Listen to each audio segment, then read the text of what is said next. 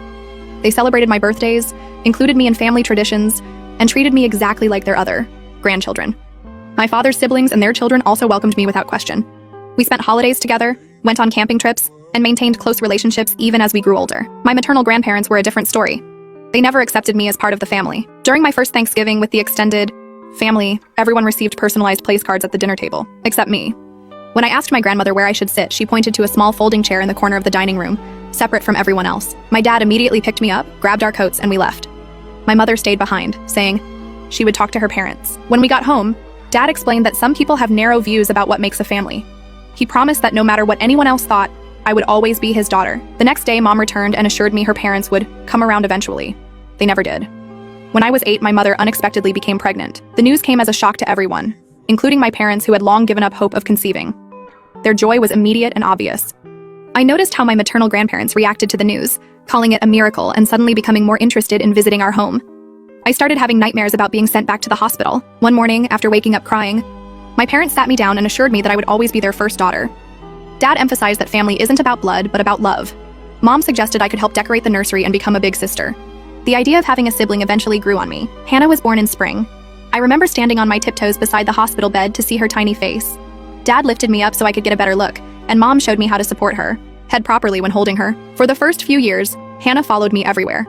She wanted to wear the same clothes, play the same games, and sit beside me during meals. I taught her how to tie her shoes and ride a bike. Something changed after Hannah turned 5. My maternal grandparents began taking her for weekend visits without me. When she returned, she would look at me differently and avoid playing with me. Once, while coloring together, she suddenly asked, "Is it true you're not really my sister?" I didn't know how to respond and told Mom about it later. She dismissed it as a misunderstanding and said she would talk to Hannah. The incident started small. My homework assignments disappeared from my backpack. My favorite sweater went missing before school picture day. When I mentioned these things to my parents, they suggested I was becoming forgetful or disorganized.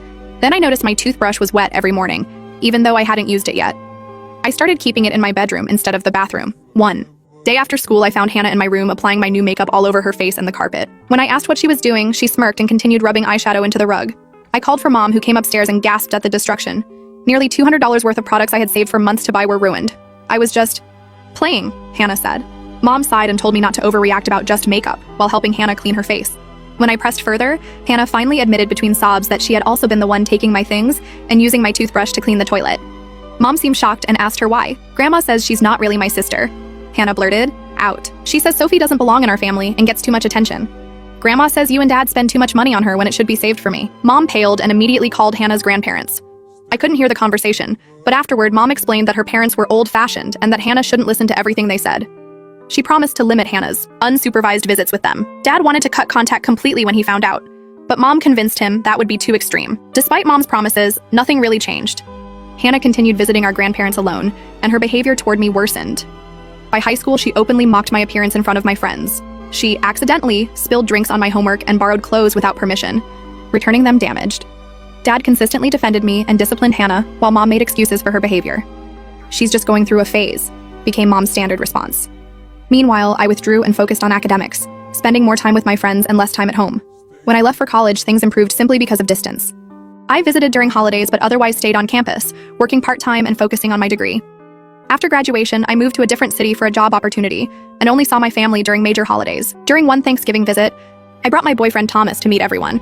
Hannah, then 20, spent the entire evening touching his arm while talking, sitting unnecessarily close to him on the couch, and asking if he wanted to see her apartment. When Thomas excused himself to use the bathroom, Hannah followed him into the hallway. Later, Thomas told me she had slipped him her phone number and suggested they get together sometime without the baggage. When I confronted her, she laughed and said, "Don't be so sensitive, it's not like he's anything special." Dad overheard and demanded Hannah apologize.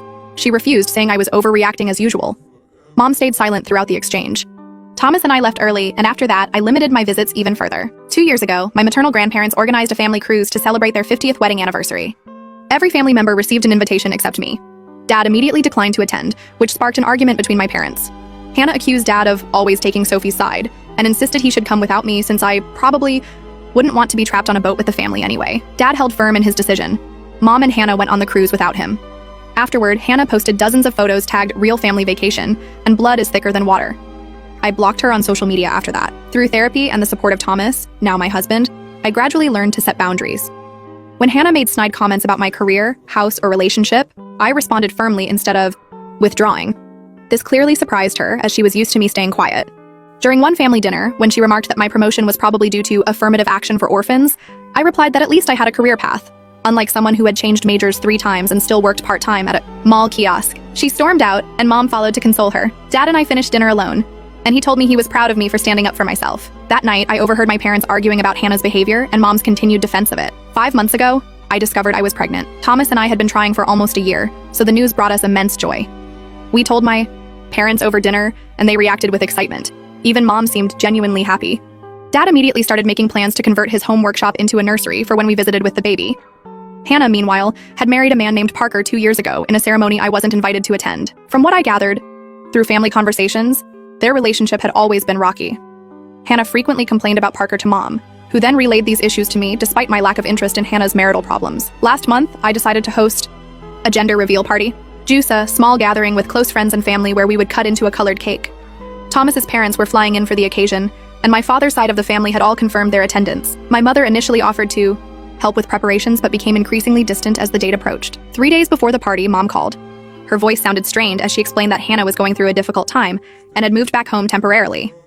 According to Mom, Parker had misunderstood a situation and was now filing for divorce. Given these circumstances, Mom suggested that I postpone my gender reveal party as it would be insensitive to celebrate while Hannah was suffering. I explained that invitations had been sent, people were traveling to attend, and the bakery order was confirmed. Moreover, my pregnancy had nothing to do with Hannah's marital problems. Mom became insistent, saying family should support each other during crises and that I was being selfish by proceeding with my plans. Hannah needs everyone's support right now, she said. You can always have your party later when things settle down. I refused to cancel, suggesting that if Hannah felt uncomfortable, perhaps she and Mom could skip the event.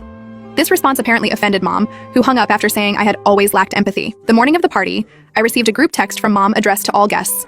She explained that due to a family emergency, my gender reveal party was canceled until further notice. She apologized for the inconvenience and promised updates about rescheduling. I had received no prior notification of this decision. When I called Mom, she arrived at my house 30 minutes later, explaining she had saved me from embarrassment. According to her, celebrating a pregnancy while Hannah was dealing with divorce would appear tasteless to extended family. She described my gender reveal as a trivial event that could easily be postponed to accommodate Hannah's emotional needs. For the first time in my life, I asked my mother to leave my house immediately. She seemed shocked by my reaction and attempted to justify her decision further, but I opened the front door and waited silently until she left. Thomas came home early from work after I called him. While explaining what happened, I received a text from Hannah telling me to stop being a drama queen about a stupid party and to consider how difficult her life was right now. She added that Mom was just trying to protect the family's reputation and that I should keep certain details private. That evening, I learned from my father that Hannah's divorce was not due to a misunderstanding as Mom had claimed. Parker had returned home early from a business trip and found Hannah in bed with her former college boyfriend. Dad had only recently discovered the truth himself and was furious with both Hannah for her infidelity and Mom for misrepresenting the situation. After consulting with Thomas, I composed an email. I addressed it to everyone who had been invited to the gender reveal party, explaining that contrary to my mother's message, I had not agreed to cancel the event. I detailed how Mom had taken this action without my knowledge or consent because Hannah was going through a divorce after being caught cheating on her husband. I ended by announcing that the gender reveal would be rescheduled and hosted by Thomas's parents at their home the following weekend, and that my mother and sister were not welcome to attend. Within minutes of sending the email, my phone began ringing with calls from Mom and Hannah. I silenced it and went to bed. The next morning, I had 17 voice messages and over 30 texts demanding I fix the situation and send a retraction email claiming my previous message was sent in anger and contained fabrications. I did not respond to any of these communications. Instead, Thomas and I proceeded with planning the rescheduled event with his parents. My father called to say he fully supported my decision and would attend the new party. He also mentioned that things at home had become increasingly tense, with Hannah blaming me for ruining her reputation, and Mom torn between defending Hannah and recognizing the inappropriateness of canceling my event. The rescheduled gender reveal party took place without incident. We discovered we're having a girl. Thomas's family, my father, and friends from both sides created a warm, supportive atmosphere. Several of my cousins from my father's side attended and expressed their disappointment in my mother's actions. A week later, Dad called to tell me that Hannah's ex-boyfriend, the one she had been caught with, was actually married with 2 children. His wife had discovered the affair and contacted Parker with evidence dating back months. The situation had become public knowledge among their social circle, and Hannah blamed me entirely for exposing her initial infidelity, claiming I had ruined her chance at reconciliation with Parker. Furthermore, Dad had given Hannah an ultimatum: either find her own apartment or commit to therapy and apologize to me. Hannah chose to move out, apparently staying with friends temporarily while accusing Dad of picking the adopted kid over his real daughter. Mom has attempted to contact me several times, though her messages focus primarily on how I've damaged her relationship with Hannah rather than acknowledging how her actions hurt me. She maintains that canceling my party was the right decision, given the circumstances, and that I overreacted by exposing Hannah's infidelity. Dad visits regularly now, sometimes staying for dinner and helping Thomas prepare the nursery. He recently mentioned that while he and Mom are still together, their relationship has been strained by these events. He doesn't anticipate divorce, but has made it clear to Mom that her treatment of me over the years has damaged their marriage. As for me, I've decided to limit contact with both Mom and Hannah going forward. I don't want my daughter exposed to the same dynamics I experienced growing up. Thomas fully supports this decision. My due date is approaching quickly. Thomas and I have completed childbirth classes and finalized the nursery. We've chosen a name, but are keeping it private until she's born. Dad has already purchased a small bookshelf and filled it with children's books for his future granddaughter. Update 1. It's been 6 weeks since my last post. My daughter Lily was born 2 weeks ago. Healthy and perfect in every way. The birth went smoothly and we came home after 2 days in the hospital. Thomas took paternity leave and has been incredible with night feedings and diaper changes. Dad was our first visitor at the hospital. He brought a handmade wooden music box that plays a lullaby when wound. He sat in the hospital chair holding Lily for hours. Thomas's parents arrived the next day with more practical gifts: diapers, wipes, and freezer meals. Mom showed up unannounced on our third day home. She brought an expensive designer outfit for Lily, size 6 to 12 months, not newborn, and acted as if nothing had happened between us. She attempted to take Lily from my arms without asking, insisting she knew better how to hold a baby since she'd actually given birth. Thomas intervened and suggested Mom should have called before visiting. She left shortly after, texting later that I had turned my husband against her. Hannah has not reached out directly but sent a generic congratulations card with no personal message. According to Dad, she's been staying with our maternal grandparents, who continue to criticize my vendetta against the family. They did not acknowledge Lily's birth. My paternal grandparents, now in their 80s, made the journey to meet their great-granddaughter. My grandmother brought the baby quilt she had made for me when I was adopted, freshly cleaned and restored. She told me she had always saved it, hoping I would use it for my own child someday. Dad mentioned that Mom has been attending individual counseling at his insistence. She apparently recognizes some problematic patterns in her relationship with Hannah but still struggles to understand my perspective. He recognizes that years of enabling Hannah's behavior won't change overnight. Thomas returns to work next month. My company offers remote work options for new parents, so I'll be working from home part-time starting in a few weeks. We found a daycare for when I return to the office, though that won't be until Lily is at least 6 months old. For now, we're establishing our new routine as a family of 3. Thomas's mother visits weekly to help with laundry and meal prep. Dad comes by every few days, always calling first to check if it's convenient. Update 2. 4 months have passed since Lily's birth. She's growing quickly and recently started rolling over. Her smile lights up the room, especially when she sees her grandfather or Thomas return from work. Last month, I received an unexpected email from Parker, Hannah's ex-husband. He thanked me for being honest about the circumstances of their divorce, explaining that Hannah and my mother had been spreading a narrative that he was abusive and unfaithful. My email to the family had inadvertently cleared his name among mutual acquaintances. He wished me well with my new family and apologized for any stress the situation had caused during my pregnancy. 2 weeks ago, Mom showed up at our door again, this time with Hannah. They wanted to clear the air and meet Lily properly. Hannah immediately commented that Lily looked nothing like me, with an odd emphasis that felt intentional. Mom nudged her and gave a forced smile. The visit was tense. Hannah spent most of the time on her phone while Mom tried to make conversation about neutral topics.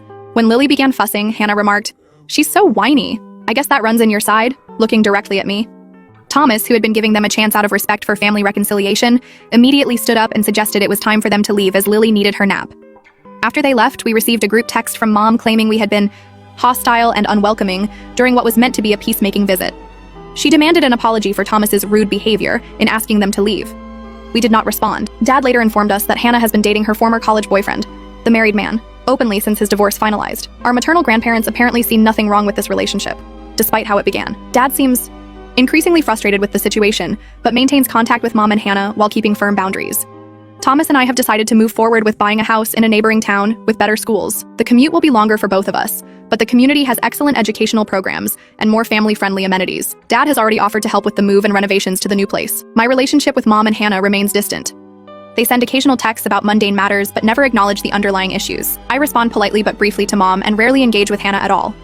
This arrangement, while not ideal, seems the most manageable for maintaining my well-being and focusing on Lily's needs. Update 3. Lily just turned 1 year old. We celebrated with a small party at our new house. Dad helped Thomas set up a swing set in the backyard as Lily's birthday present. My paternal grandparents sent a package of children's books and a savings bond for her education. Thomas's family drove up for the weekend and stayed in our newly finished guest room. Mom sent a gift but didn't attend, claiming she had a prior commitment. I later learned from my cousin that Mom had posted photos of herself at a spa that day. Hannah sent nothing and made no acknowledgement of Lily's birthday. 2 significant developments have occurred in the past few months. First, Dad has moved out of the family home and into his own apartment. He explained that after multiple failed attempts at couples counseling, he realized the marriage had become irreparably damaged. The final straw came when he discovered Mom had been secretly sending money to Hannah to fund a cosmetic procedure, while claiming they couldn't afford to fix the roof leak in their house. He emphasized that his decision wasn't solely about my situation with Mom and Hannah, but rather the culmination of decades of similar patterns. Second, Hannah announced her engagement to her former boyfriend, the previously married man. They planned to marry at an expensive resort next summer, with our maternal grandparents covering most costs. Hannah called me directly for the first time in years, not to reconcile but to inform me that I would not be receiving an invitation. She explained this was because my presence would make her uncomfortable on her special day. I wished her well and ended the call. Mom contacted me afterward, insisting I should be more supportive of Hannah despite not being invited to the wedding. She suggested I send an expensive gift as a gesture of goodwill. When I declined, explaining that I wouldn't send a gift to an event I wasn't welcome to attend, she accused me of being petty and holding grudges. Dad visits twice weekly, sometimes staying for dinner or taking Lily to the park. He's rented a 2-bedroom apartment so that when Lily grows up, she has her own space when she stays with him. Thomas and Dad have developed their own friendship, often working on house projects together, or watching sports after Lily goes. I was cleaning my son's room when I found $700 hidden in his shoebox. I immediately called my wife into the room. Hey honey, have you seen this? Yes, what's the big deal? You should be happy our son's saving money. Before I could respond, she walked out. I figured she was just on her period or something TBH. But when our 12-year-old son came home, my wife Talia appeared with the $700, counting it bill by bill when she thought I wasn't looking. Not enough, she said quietly, then louder, looking at Adonis. You know what happens if it's not enough. I bit my tongue until the next morning. Talia was giving Adonis 2 white pills with breakfast. What are those? Vitamins, she said, but watched him swallow them like her life depended on it. They'll help you last longer. That's when his teacher, Mrs. Swan, called me from work. Mr. Williams, I need to talk to you about Adonis. He's fallen asleep in class 3 times this week. I'll talk to him tonight. Mr. Williams. She paused. Is everything okay at home?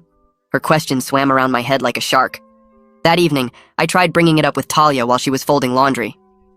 Mrs. Swan called about Adonis sleeping in class. She didn't even look up. Kids need more sleep. Maybe we should get him to bed earlier. Talia, he went to bed at 7:30 p.m. last night. She finally turned around, and for just a second I saw fear in her eyes, like she was drowning and I was about to find out why. Just leave it alone, Noah. Please. That night I couldn't sleep. Something was nagging at me, so I went to check our family computer. The Facebook Marketplace was still open. As I scrolled through the sold listings, my heart dropped. Adonis's PlayStation, his bike, the signed baseball from his 10th birthday that he'd treasured. The next morning at breakfast, I watched Adonis try to eat. His split lip made him wince with every bite. Purple bruises crept up from under his collar. Adonis, who did this to you? Nobody did anything to me. But his hands were shaking so bad he dropped his orange juice. Talia grabbed him by the shoulders. You promised me 3 more months. 3 more months. She was crying now.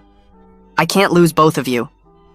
I asked if she was okay, and she mumbled something about hormones and menopause. I was in the pickup line that afternoon when Principal Harris approached my car. She leaned into my window before I could even ask about Adonis. He's fine, she said quickly. Don't ask questions. Just be grateful. Mrs. Harris, what? Your wife said if we interfere, she'll pull him from school entirely. At least here we can watch him. She was already walking away. When I got home, I cornered Talia in our bedroom. Something's wrong with Adonis. Really wrong. Drop it. Talia. I said drop it. In 15 years of marriage, she'd never screamed at me like that. Then I heard movement from the bathroom. Adonis was hunched over the toilet. The water was pink. He was vomiting blood and trying to flush it away before I could see. It's nothing, Dad. Just ate something bad. That's blood. You're throwing up blood. It's fine. It's not fine. I grabbed Talia in the hallway. We're taking him to the hospital. Right now. They'll ask too many questions. They'll take him away from us. Her phone rang. She answered it with shaking hands, then her face went white. If he dies, it's on you, she hissed into the phone. You promised me this would save him. You promised me it was the only way. Talia hung up and turned to find Adonis in the doorway. Mom, it hurts so much when they use me. Everything hurts. His voice broke on the last word. She pulled him against her, running her fingers through his hair. I know, baby. I'm so proud of you. She was crying into his hair. Just 1 more week, then we're done. That's when I decided to check on him later. But at 3 a.m. when I went to his room, his bed was empty, still made. On his pillow was a note. Dad, if you're reading this, I'm okay. I'll be home by sunrise. I ran to the window just as a sedan pulled into our driveway. Adonis limped out the back door and climbed in. I let the Uber get a block ahead before I started my engine. I thought I was prepared for anything. But I was wrong, because that's when he pulled into Mel's diner. Through the window, I saw him go straight to the back, emerging in an apron and name tag. The night shift waitress hugged him. The cook waved from the kitchen. Everyone knew what he was doing. Everyone except me. I sat in my car, frozen in place, watching my child work. He carried trays loaded with plates that made his arms shake. Truckers 3 times his size barked orders at him. I kicked that door open so hard it slammed into the wall. That's my 12-year-old son! Every eye turned to me. The manager stepped back. He said he was 16, had a work permit. He's 12 years old. An older trucker in the corner booth stood up slowly, deliberately. We all knew, mister. Every one of us knew. But the kid said it was life or death, said he needed the money to save someone. My world tilted.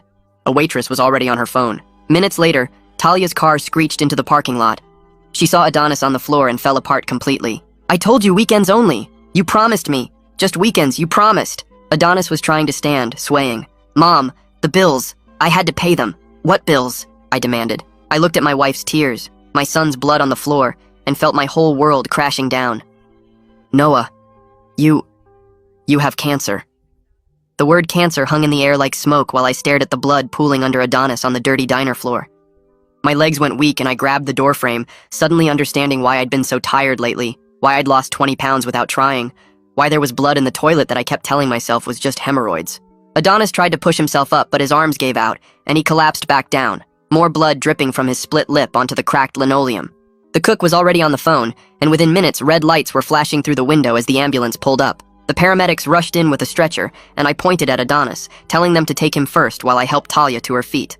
She was shaking so bad she could barely walk, kept saying the same thing over and over about not knowing what else to do. I followed the ambulance in my car with Talia crying in the passenger seat, her hands covering her face the whole drive. At the emergency room, they wheeled Adonis straight through the double doors, while a nurse with a camera started taking pictures of his split lip and the bruises climbing up his neck. The triage nurse asked me how he got hurt, and I told her everything about finding him at the diner, about the truckers who knew, about him working illegal night shifts.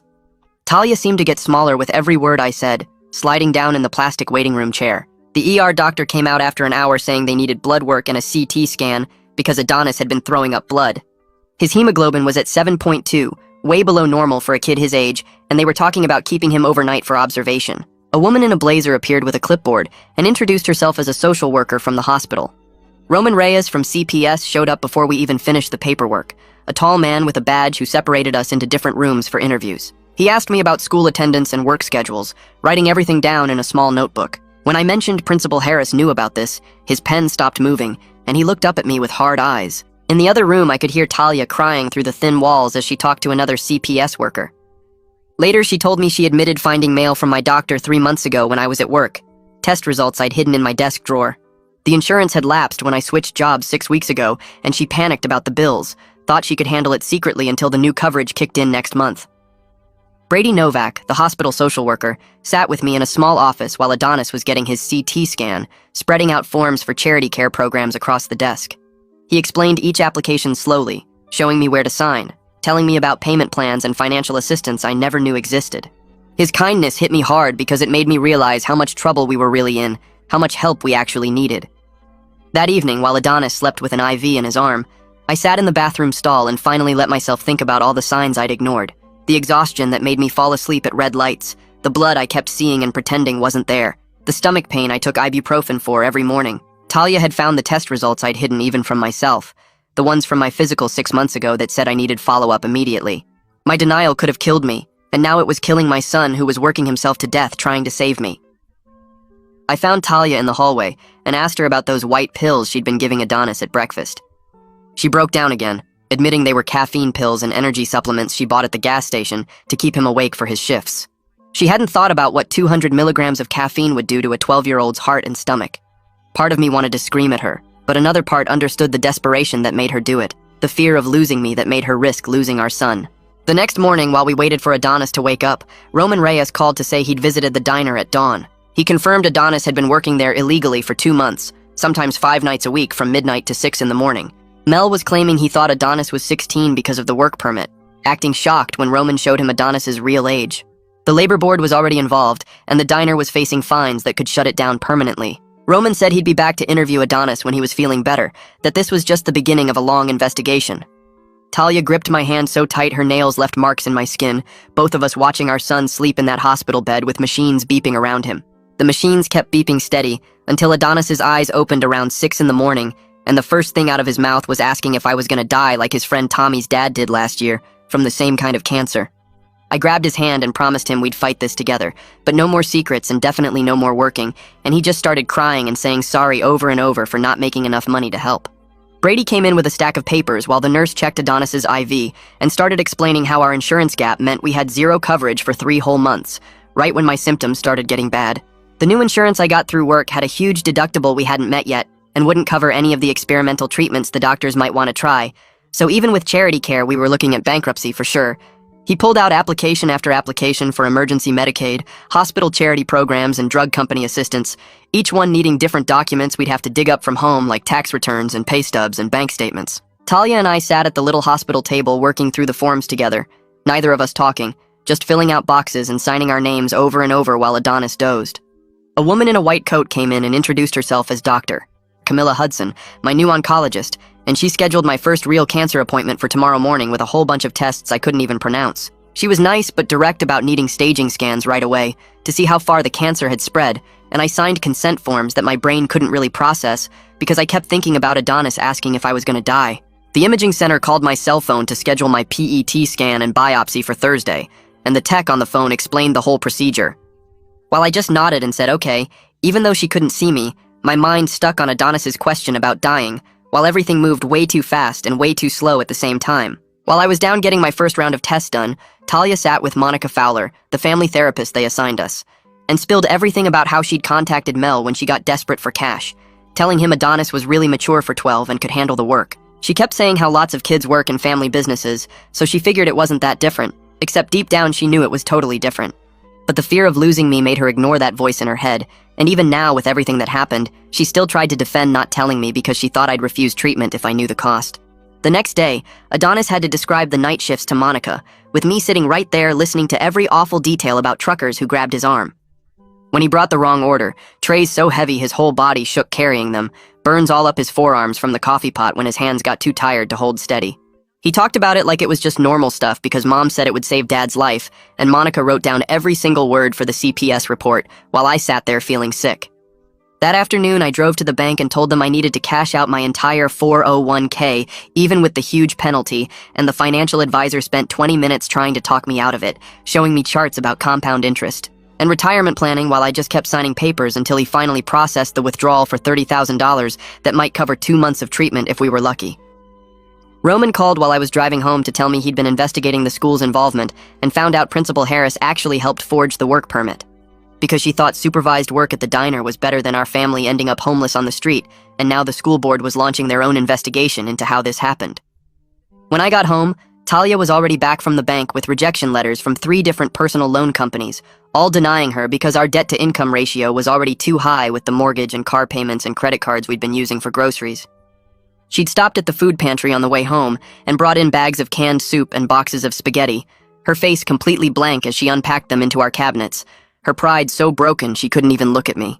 We ate the donated spaghetti that night in total silence, all 3 of us at the table but nobody talking, just the sound of forks on plates and Adonis wincing when the tomato sauce hit the cuts in his mouth. The phone rang right as I was clearing the plates and Dr. Hudson's office number showed on the screen.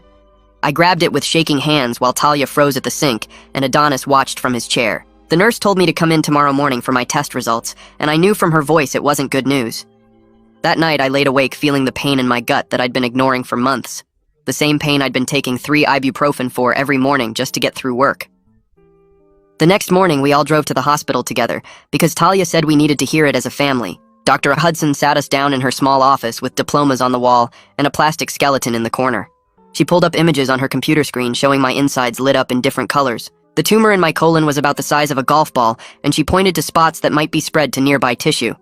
She used words like resection and adjuvant therapy while drawing diagrams on a notepad. The surgery would remove part of my colon and check the lymph nodes to see if it spread. After surgery would come chemo, maybe radiation depending on what they found. She quoted survival rates that sounded both hopeful and scary at the same time.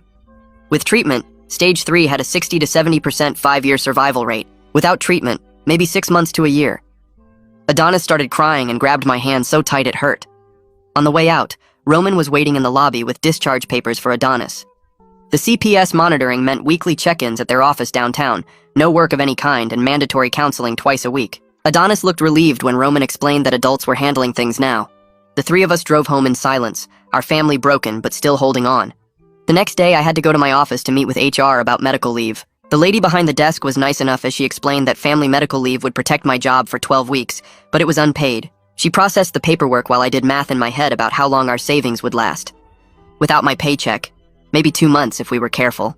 3 days later, Mrs. Swan showed up at our door carrying a box of Adonis's schoolwork. She was crying before I even let her in, apologizing over and over for not doing more. She said she tried reporting her concerns 3 times, but was told to document everything and wait for more evidence. She brought all his missed assignments and worksheets, offering to come tutor him for free every Tuesday and Thursday. That evening, while Adonis was at his first counseling session, Talia finally explained everything from the beginning. The first missed insurance payment happened when I switched jobs, and there was a gap in coverage. She thought she could catch up, but then she found the test results I'd hidden in my car showing abnormal cells. Each choice seemed logical at the time, but together they almost destroyed us. She sold Adonis's things first thinking we'd buy them back. Then she heard about cash work at the diner from another mom at the school. Every decision was about keeping me alive without me knowing the cost. I wanted to stay mad, but I could see how fear made her desperate. 2 weeks later, the labor board investigator came to our house with a thick folder of violations from the diner. Mel was facing fines that would probably shut the place down, plus criminal charges for employing a minor in hazardous conditions. The investigator showed us pictures of the kitchen where Adonis worked with the deep fryer and hot surfaces marked as violations. Part of me felt good that Mel would pay, but part of me wondered where all those workers would find jobs now. Our first family counseling appointment with Monica Fowler was mostly her explaining rules while we sat on her brown couch. She made us agree to total honesty going forward no matter how hard the truth was. She said secrets almost killed this family, and honesty was the only way forward. Adonis raised his hand like he was in the school, and asked if being honest meant he could be angry at Mom for making him work. Monica said yes, all feelings were allowed here. The next week in his individual session, Adonis told Monica something that made my stomach drop. He said he heard me throwing up blood 2 months ago in the middle of the night, but didn't tell anyone because Mom said Dad needed to keep working for insurance. He thought if he worked harder and made more money, maybe I wouldn't have to work and could get better. His fear of losing me made him think losing his childhood was worth it. Monica helped him understand that wasn't his choice to make, and adults should have protected him. A month after diagnosis, Dr. Hudson called with the final staging results from all the scans and biopsies. Stage 3, a colorectal cancer, which meant it spread to nearby lymph nodes but not to other organs. She recommended starting aggressive chemo right away, followed by surgery in 3 months if the tumor shrank enough. The prognosis was cautiously optimistic if I responded well to treatment, maybe 70% chance of making it 5 years. Scheduling the chemo became a nightmare of logistics since Talia had to work and someone needed to watch Adonis after school. The treatments would be every 2 weeks for 6 months, each one taking most of the day with recovery time after. Disability payments wouldn't start for another 2 months, so Talia had to keep her job. Slowly, our neighbors and church people started offering help with rides and meals, even though we never asked. One afternoon, I sat down with Adonis in his room while he was doing homework. I told him I was sorry for not going to the doctor sooner when I noticed the blood. His pencil stopped moving and he looked up at me with eyes that seemed too old for 12. He said he saw blood in the toilet 2 months ago, but thought it was just from working too hard. We both kept secrets trying to protect each other, and it almost destroyed our family. The next day, Roman called Talia into his office downtown, while I waited with Adonis in the lobby. Through the glass door, I could see him showing her papers and her face going white. She came out shaking and grabbed my arm hard enough to leave marks. In the car, she told me Roman said she could face criminal neglect charges if she missed even one appointment or counseling session. The threat of losing Adonis forever changed everything about how she acted. She started keeping a calendar with every meeting circled in red and set 5 alarms on her phone for each one. My boss called that week to tell me the FMLA paperwork went through, but reminded me it was unpaid leave. We spread all our bills across the kitchen table that night, sorting them into 3 piles. The mortgage and utilities went in the must-pay pile.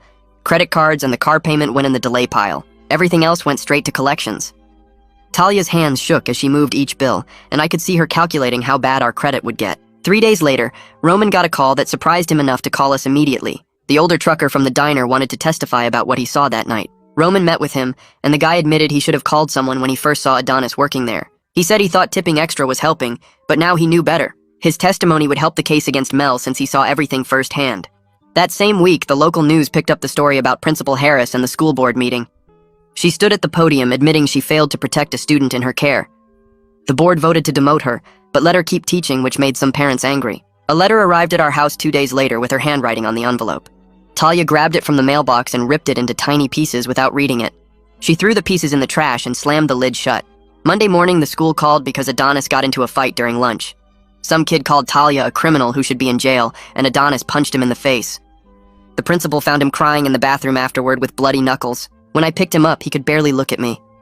Monica saw him that afternoon for an emergency session and helped him understand that being angry was normal after everything that happened. She taught him ways to handle the anger without hurting himself or others. Our next family counseling session focused on setting up rules for our house going forward. Monica made us write them on a poster board that we hung on the fridge.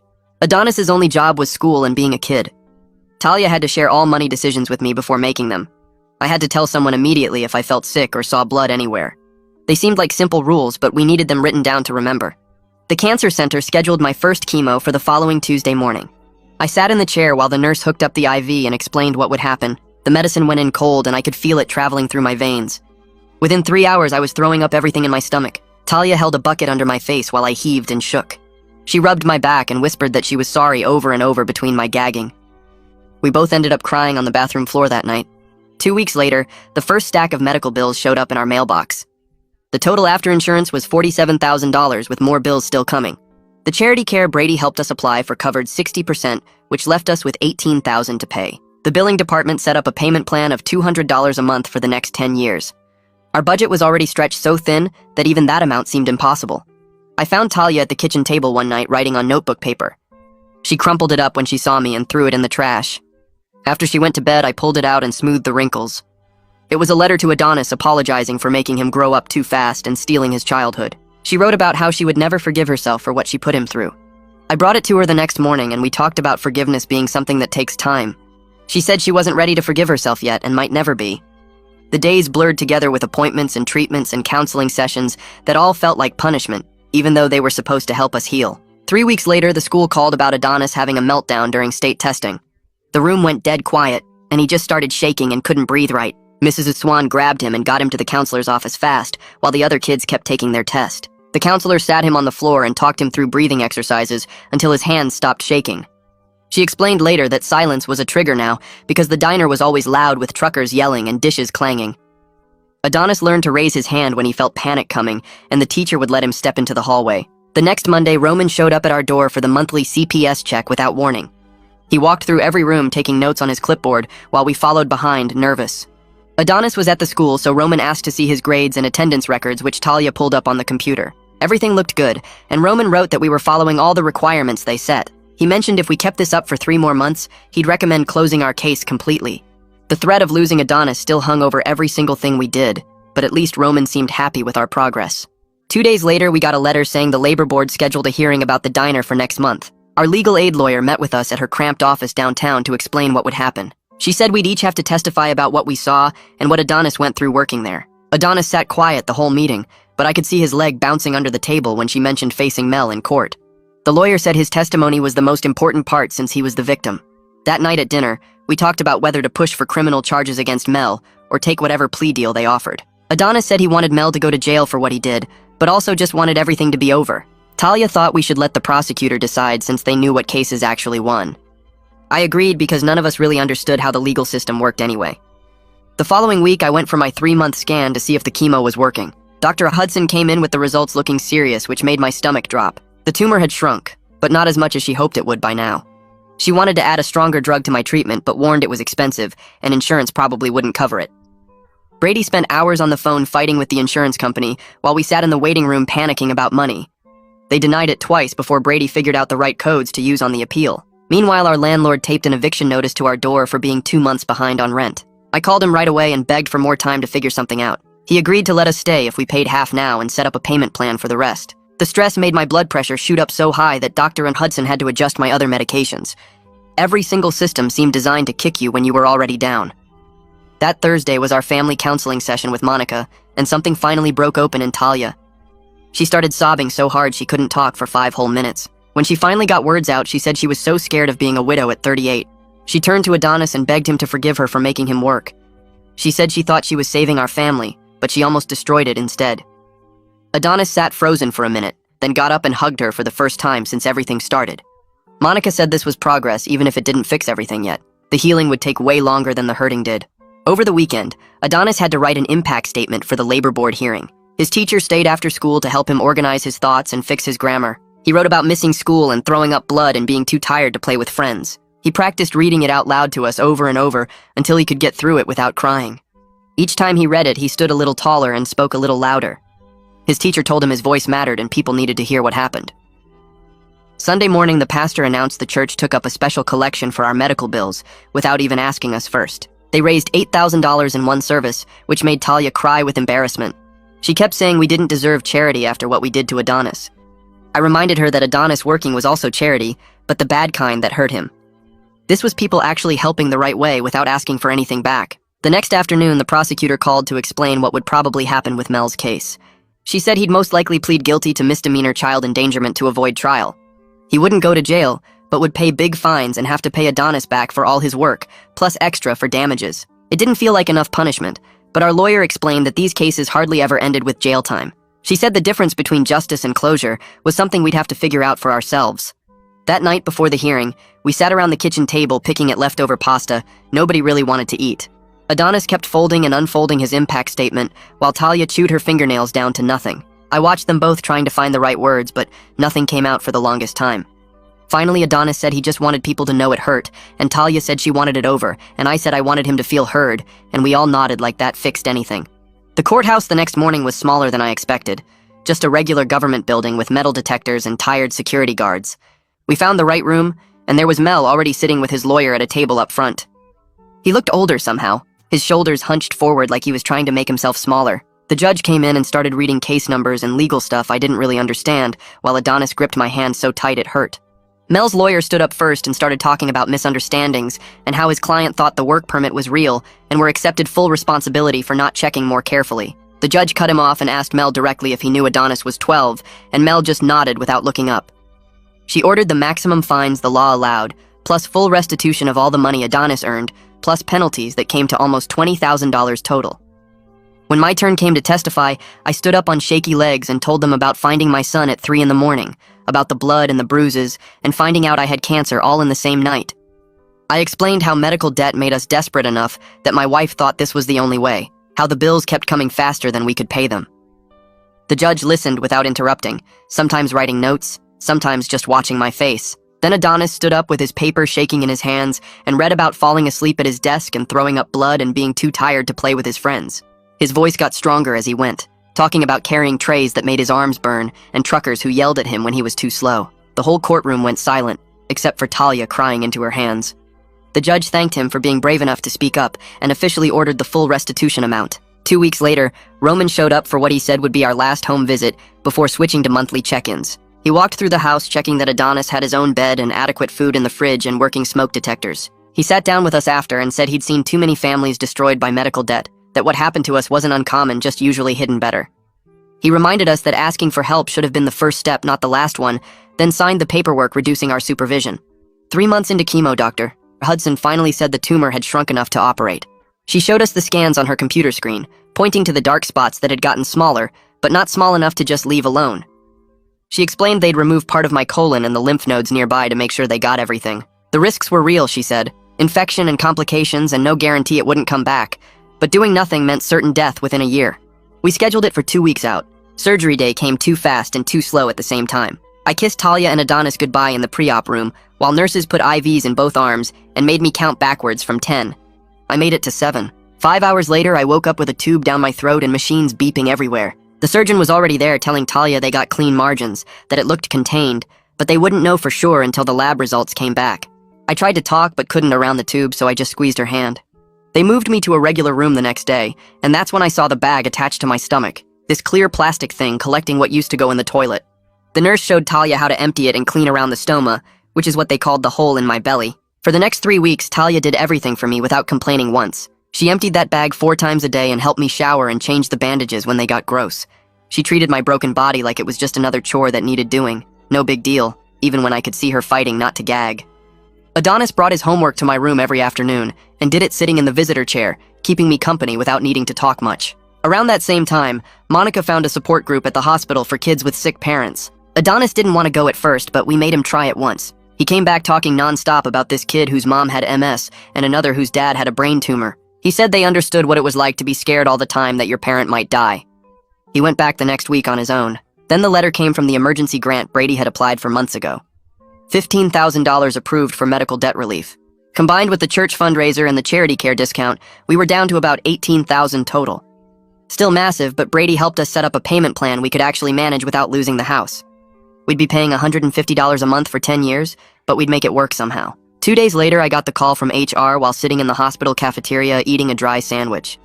They confirmed my job was protected under FMLA, but said the promotion I'd been up for went to someone else since I couldn't commit to the travel schedule. I told them I understood and hung up feeling grateful just to have a job to go back to when this was all over. That same week, the school board held an emergency meeting about our case, and Principal Harris stood up in front of everyone to explain how she'd failed to report what she knew about Adonis working. The board voted to implement new mandatory reporting policies with direct hotlines to CPS and required training for all teachers on recognizing child labor signs. Adonis watched the news coverage from his spot on the couch and said maybe other kids wouldn't have to go through what he did. Brady came by the house 3 days later with a stack of paperwork and started walking us through all the community resources available. He signed us up for the food bank that delivered boxes every Tuesday, got our electric bill reduced through a hardship program, and enrolled us in free counseling sessions at the cancer center. We sat at the kitchen table filling out forms while he explained each program, and I realized we'd been too proud to ask for help that had been there all along. The following Monday, Roman showed up for what he said would be our final official CPS visit. He walked through the house checking off items on his clipboard and asking Adonis questions about school and home life. After an hour, he sat us all down in the living room and said the final report would recommend closing our case with just periodic courtesy checks. He shook our hands and told us we were one of the families that actually made it through together, even if we had scars to show for it. 3 weeks after surgery, the pathology report finally came back and Dr. Hudson called me personally to deliver the news. The margins were completely clean with no lymph node involvement, which was the best possible outcome we could have hoped for. She recommended preventive chemo just to be safe and said insurance had surprisingly approved it without a fight this time. My prognosis shifted from guarded to genuinely optimistic, and I hung up the phone feeling like I could breathe for the first time in months. That Thursday night, we had our first normal dinner in what felt like forever, with no talk of bills or doctors or court dates. Adonis complained about his math homework, while Talia laughed at my terrible joke about the hospital food. We were eating spaghetti from the food pantry again, but it tasted better than any fancy meal because we were sitting together at our table without the weight of secrets crushing us. I watched my wife and son talking about normal things and realized this was what healing looked like. The next afternoon, a package arrived addressed to Adonis with no return label. Inside was his signed baseball from his 10th birthday that we'd sold months ago to the pawn shop. A note said the community had pooled money to buy it back for him after hearing our story. Adonis held it in both hands, staring at the signatures before walking into my room and placing it on my nightstand next to my medications. He said he wanted it where we could both see it every day, as a reminder that some things could be recovered, even after we thought they were gone forever. Looking at my family gathered in my hospital room that evening, I understood that honesty had become more than just a new rule for us. It was the foundation we were using to rebuild everything that had broken when we tried to carry our burdens alone. We'd survived cancer and exploitation and the betrayal of keeping secrets from each other. We were scarred from the fight and poor from the bills and would be paying off debt for years to come. But we were together in that room with Adonis doing homework in the chair and Talia organizing my medications, and that was enough for today. All right, I'm calling it there. I'm off to raid the fridge and check comments. Subscribe if you want to hang out again.